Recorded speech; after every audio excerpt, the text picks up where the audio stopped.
नमस्कार, मैं हूं सलामत अली और स्वागत है आप तमाम लोगों का हमारे इस खास कार्यक्रम में। इस खास कार्यक्रम में आज हम चर्चा करने वाले हैं कि आखिर एमआईएम का भविष्य क्या है। जिस तरह से मुंबई में एमआईएम का जो म्युनिसिपल कॉरपोरेशन का जो इलेक्शन हुआ उसमें एमआईएम का जो प्रदर्शन रहा वो कहीं ना कहीं निराशाजनक था।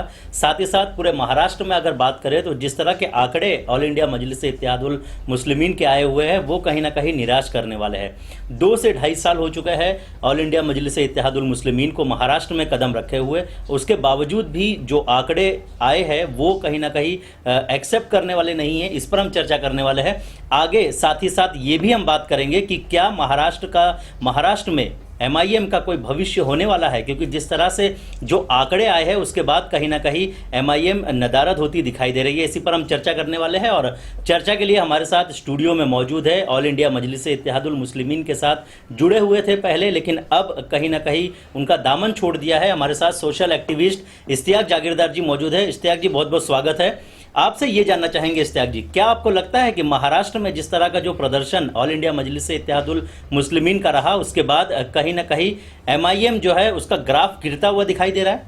जी बिल्कुल, मुंबई में तो एमआईएम का जो ग्राफ बहुत गिर गया है। महाराष्ट्र के अंदर एमआईएम का ग्राफ बहुत अच्छा चल रहा है और अच्छा चल रहा था। वहाँ की जो टीम है, कोर कमेटी ने बहुत अच्छा काम किए। इलेक्शन के अंदर माहौल को बहुत अच्छा बना था वहाँ पर और काफ़ी सीटें आई वहाँ पर। उनकी मेहनत का फल उनको मिला और वो डिसॉल्व करने की ज़रूरत नहीं थी और वो बर्खास्त करने की जरूरत नहीं थी कोर कमेटी महाराष्ट्र की। मुंबई की कमेटी को बर्खास्त करना बहुत ज़रूरी है, क्योंकि मुंबई कमेटी के अंदर कैसा है मैं आपको बताना चाहता हूँ कि मुंबई कमेटी के अंदर जो काम करना चाहिए था इसकी जिम्मेदारी दिए थे, इनके इंचार्ज थे हैदराबाद के एमएलए अहमद बलाला साहब। अहमद बलाला साहब को जो जिम्मेदारी दी गई थी उनको मुंबई का कुछ पता नहीं था और वहाँ के जो नगर सेवक आए थे हैदराबाद के, उन्होंने बहुत अच्छा काम किए और उन्होंने पूरा सर्वे किए, रिपोर्ट भी अच्छे निकाले और लोगों में एक अच्छी हवा बन गई थी, काफ़ी उम्मीदें थी। दूसरी बात, जो मुंबई कमेटी ने जिन लोगों को चुना और जिनको हैदराबाद में रिकमेंड करते थे वो काबिल तारीफ लोग की, अभी मैं बोलना नहीं चाहता हूँ, किसी का नाम भी नहीं लेना चाहता हूँ। उनका काम था कि जिन लोगों ने पार्टी के लिए दिन रात मेहनत की उनको पहले बिठाकर मीटिंग लेना चाहिए था और सभी का सर्वे करने के बाद, मीटिंग लेने के बाद चुनना चाहिए था कौन कैंडिडेट अच्छा है। इन्होंने किसी से पूछा नहीं, अपनी मर्जी से कैंडिडेट को चुना और अपनी मर्जी से कैंडिडेट के ऊपर इन्होंने खड़ा किए। दूसरी बात, कुछ कैंडिडेट से इन्होंने मांगे भी किए और वो कैंडिडेट नाराज हो गए कि 3 साल हमने एमआईएम के लिए मेहनत किए। हैदराबाद के आए हुए लोग कहते थे, अहमद बलाला साहब कहते थे जमात जो बोलेगी वो काम करना है। बिल्कुल, इसमें हम एक्सेप्ट करते हैं कि जमात के आगे कोई जाने वाला भी नहीं था, मगर कुछ यहाँ के लोग जो काम करने वाले थे उनकी भी आप लोगों को सुनना चाहिए था, लेकिन आपने उनको अनदेखी किया, उनको दरकिनारा किया, उनकी कोई बात सुने नहीं। और जिन लोगों ने 3 साल मेहनत की वो सभी लोगों ने पार्टी छोड़कर चले गए और आपने कांग्रेस को गाली दिया, आपने एनसीपी को गाली दिया, आप उनसे नाराजगी जाहिर करते थे और वही पार्टी छोड़कर जो आते थे पार्टी के अंदर उन्हीं को आप टिकट देते थे। अभी शोलापुर की मिसाल ले लो, महाराष्ट्र के अंदर इतनी मेहनत, वहां पे एक तौफीक पहलवान वहां के जिला अध्यक्ष ने इतनी मेहनत की, 17 सीट आने वाली थी, 9 सीट वहां पर आई, अच्छा रिजल्ट आया। उन्होंने देख अनदेखी नहीं किया और उन्होंने बराबर रिजल्ट रखा कि ये कैंडिडेट आने वाले, इस तरह से यहाँ काम करना है। मुंबई कमेटी ने ऐसा कोई भी हैदराबाद कमेटी के सामने वो बातें रखी नहीं और इनको सिर्फ अपनापन था कि बस हम जो जिम्मेदारी हम पे दिए बस हम कुछ है, जबकि उनको ग्रास रूट से काम करना जमा नहीं, ना ग्रास रूट से काम कर सके। मैंने कई बार कहा कि देखो हमारी गलतियां हो रही है, हमें सच्चाई बताना चाहिए, तो मुझे कहा कि ये बात है आप अहमद बलाला साहब के पास रखिए। जब अहमद बलाला साहब के पास ये बात रखते हैं तो वो भी अनदेखी करते हैं, ना समझी बस से काम करने लगे, जिससे काफी नुकसान पार्टी को उठाना पड़ा। वरना मुंबई के अंदर 35 से 40 सीट एमआईएम की निकल सकती थी, मगर ये खुद अपने पैर पर कुल्हाड़ी मारे और इन लोगों ने जो अच्छे जानकार लोग थे उनको नजदीक नहीं किए, जो चापलूसी चमचागिरी करते थे, झूठ बोलते थे, दिखावा करते थे, उनको नजदीक करना। और दूसरी बात, अकबर साहब के सामने कोई बात रखना भी चाहते तो अहमद बलाला साहब वो बात रखने देते नहीं थे, उनको ऐसा बिजी बताते थे जिसकी वजह से इनको आज वो तकलीफ का सामना करना पड़ा। वरना मुंबई के अंदर जितनी ज्यादा सीट आती थी पूरे भारत के अंदर एमआईएम का परचम लहराता था, लेकिन इन्होंने खुद अपने पैर पर कुल्हाड़ी मारने का काम। इसके अलावा इश्तियाक जी, एक चीज़ ये भी जानना चाहेंगे आपसे, जिस तरह से आपने बताया कि कई सारी चीज़ें अकबर साहब तक नहीं पहुंची थी, इसका कसूरवार आप किसे मानते हैं? और मुंबई की अगर बात करें तो मुंबई में जिस तरह से जो इलेक्शन के दौर जो चल रहे थे उस दौरान आप भी पूरी तरीके से ऑल इंडिया मजलिस इत्तेहादुल की कोर कमेटी के मेंबर के तौर पर आपको देखा जा रहा था। कई सारे अकबर साहब के स्टेज शो जहां पर हुए थे वहां पर आपको देखा गया। कहीं ना कहीं आप हर वो जगह पर मौजूद थे जहां पर एमआईएम में आपकी ज़रूरत थी। क्या वजह रही कि आखिर मुंबई में ऑल इंडिया मजलिस इत्तेहादुल मुस्लिमीन की सिर्फ 2 सीटें आई? देखिए, मैं भी आपको खुलासा करता हूं और सच बात बताता हूं। पहली बात तो मुंबई कमेटी कभी कहीं प्रोग्राम रहता तो किसी को बुलाते नहीं थे। कमेटी में इन लोगों ने ऐसे लोगों को चुना था जिनको कोई जानकारी नहीं थी, मुंबई के कोई इलाके के बारे में मालूमात नहीं थी। ये सिर्फ ऑफिस में बैठते थे, फोटो निकालते थे, सोशल मीडिया में डाल देते थे।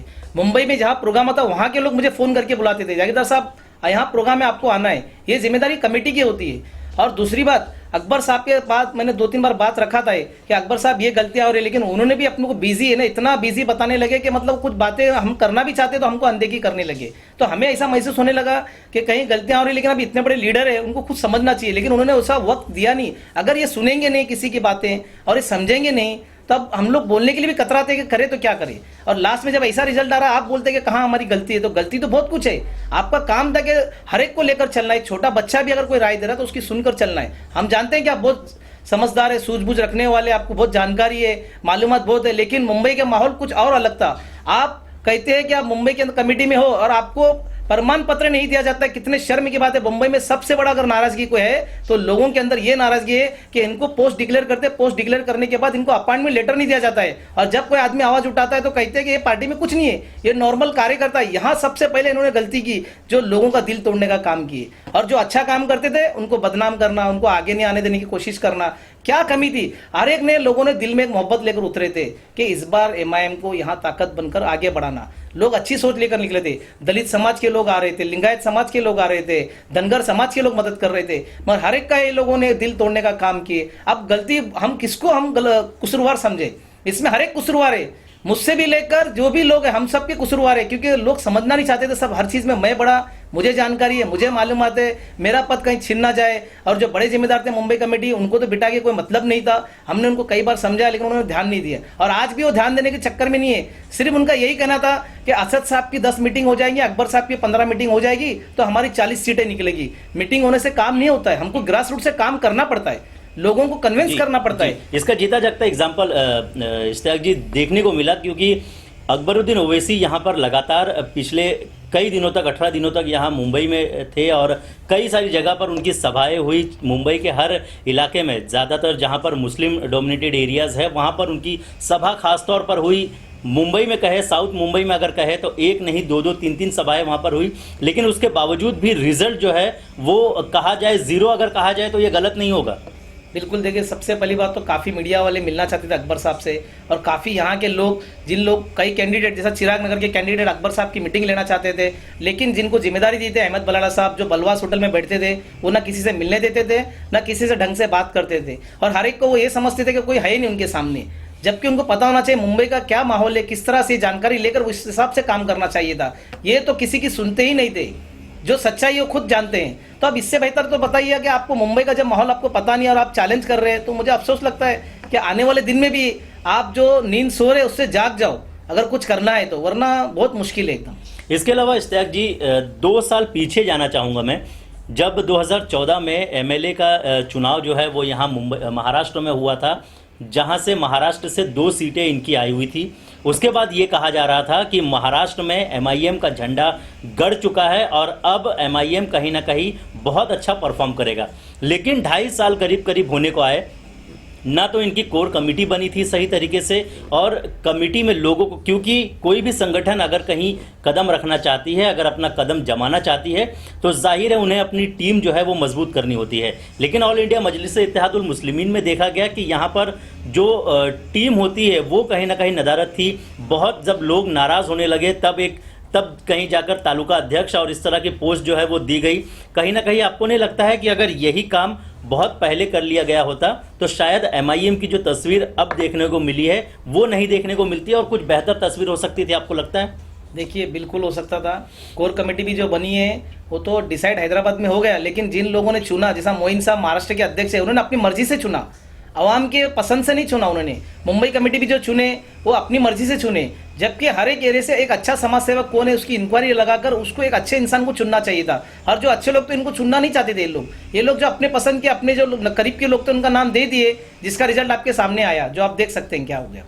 इसके अलावा इश्तियाक जी, कहा जा रहा था कि अकबरुद्दीन ओवैसी जब आएंगे लोग वहां पर जुटेंगे और कहीं ना कहीं वोट जो है वो डाइवर्ट होगा, लोगों का जो प्यार है अकबरुद्दीन ओवैसी को लेकर और एमआईएम को लेकर वो बढ़ेगा, लेकिन यहां पर वो देखने को नहीं मिला।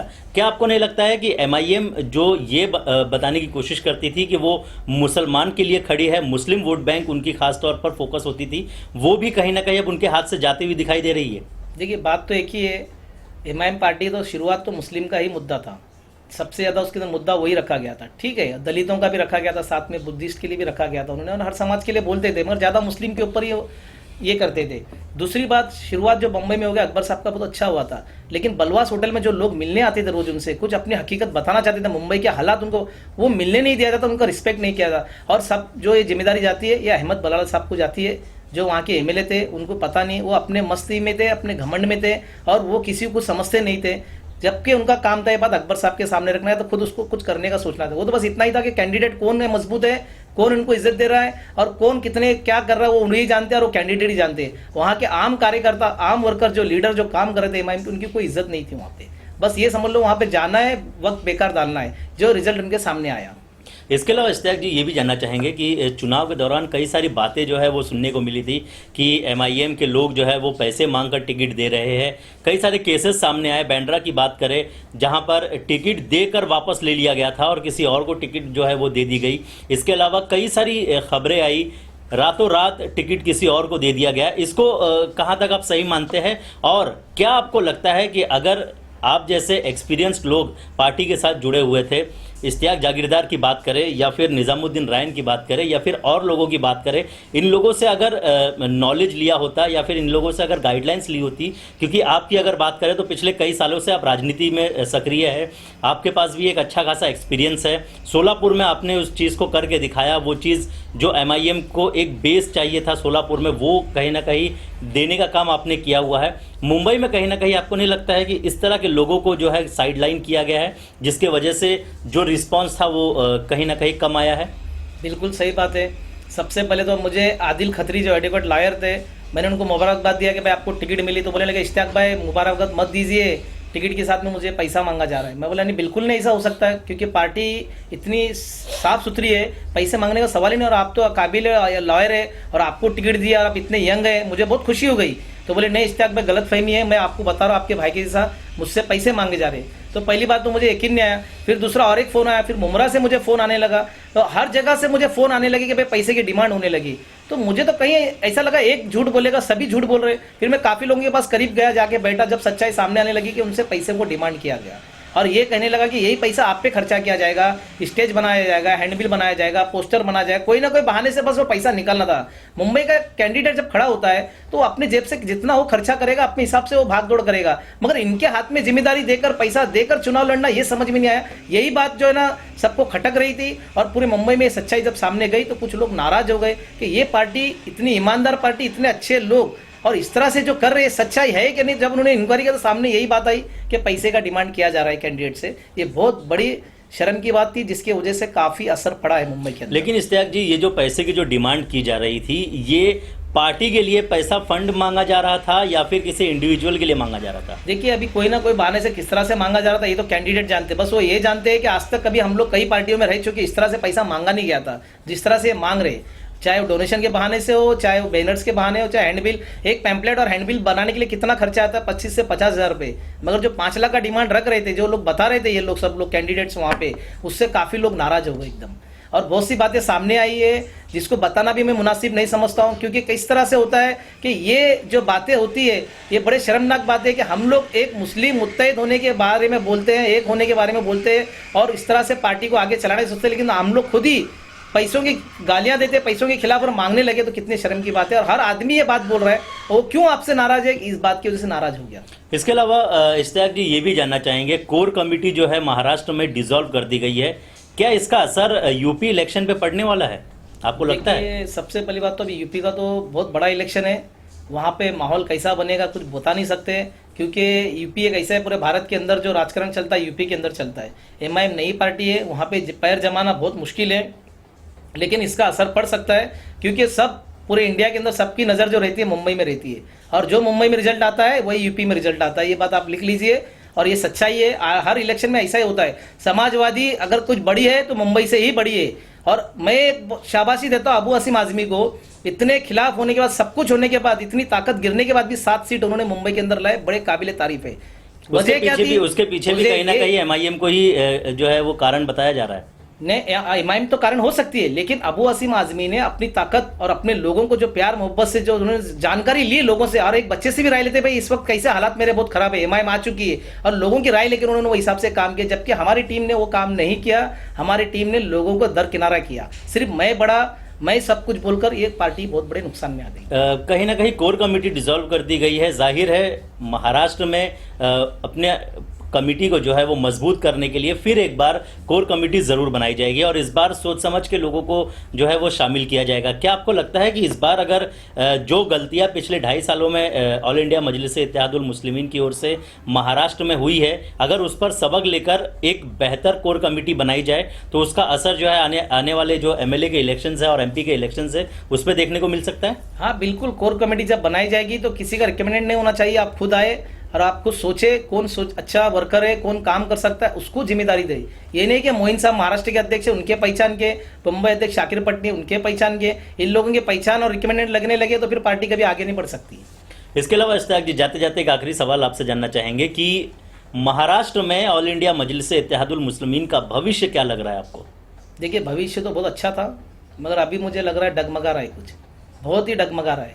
क्योंकि जिस हिसाब से काम करना चाहिए था वो हिसाब से काम बिल्कुल नहीं हो रहा है। सिर्फ भाषण करने से, हवा करने से, पब्लिक जुड़ाने से काम नहीं होता, लोगों के प्रॉब्लम सॉल्व करने से काम होते हैं। आज लोगों के कई प्रॉब्लम्स है, आपने कई वादे किए, ये मामूली बात नहीं। इस्माइल यूसुफ कॉलेज को कम से कम 60 साल से लोग पीछे लगे, आज तक प्रॉब्लम सॉल्व नहीं। आपने कहा कि हम कर देंगे, ये बोलना आसान है लेकिन करके दिखाओ तो फिर लोग आपके साथ में होंगे। क्यों नहीं होंगे? क्योंकि किसी ने प्रॉब्लम सॉल्व नहीं किया। और वक्फ की जमीन के बारे में बोले, ठीक है आपने तेलंगाना में सॉल्व किया, हमें खुशी हो गई, कौम का मसला हल हो गया, लेकिन ये मुंबई में करना आसान बात नहीं है। क्योंकि यहाँ अंबानी जैसे लोग बैठे हैं और यहाँ पैर जमाना यानी बहुत कठिनाई का सामना करना है। चलिए, हमसे बात करने के लिए बहुत बहुत शुक्रिया। तो ये थे इश्तियाक जागीरदार, जिन्होंने बताया कि ऑल इंडिया मजलिस इत्तेहादुल मुस्लिमीन किस तरह से काम कर रही थी और आगे आने वाले समय में ऑल इंडिया मजलिस इत्तेहादुल मुस्लिमीन का भविष्य क्या होगा। हालांकि कोर कमेटी जो है वो तो डिसॉल्व हो चुकी है, लेकिन एक नई कोर कमेटी ज़रूर पार्टी जो है वो बनाएगी। उस कोर कमेटी के बाद ऑल इंडिया मजलिस इत्तेहादुल मुस्लिमीन का परफॉर्मेंस किस तरह से होगा और आगे आने वाले 1.5 साल के बाद जो चुनाव होने हैं, चाहे बात की जाए एमपी की या फिर बात की जाए एमएलए की, उसमें किस तरह का परफॉर्मेंस जो है वो ऑल इंडिया मजलिस इत्तेहादुल मुस्लिमीन का होने वाला है, ये देखने वाली बात होगी। फिलहाल हमारे इस खास पेशकश में बस इतना ही। तो मुझे और मेरी पूरी टीम को दीजिए इजाज़त। नमस्कार।